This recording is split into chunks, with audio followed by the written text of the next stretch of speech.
كتو خورتاش همه دو بعد شیرین به بیکاری من آگهن کردستانیم کتو خورتاش همه دو بعد شیرین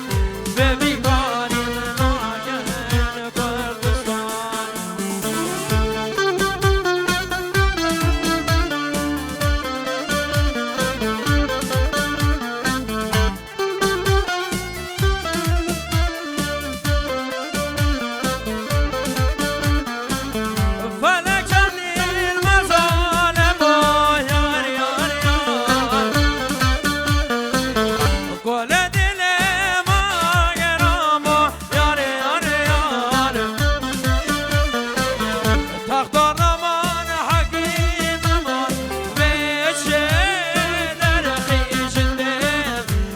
شيء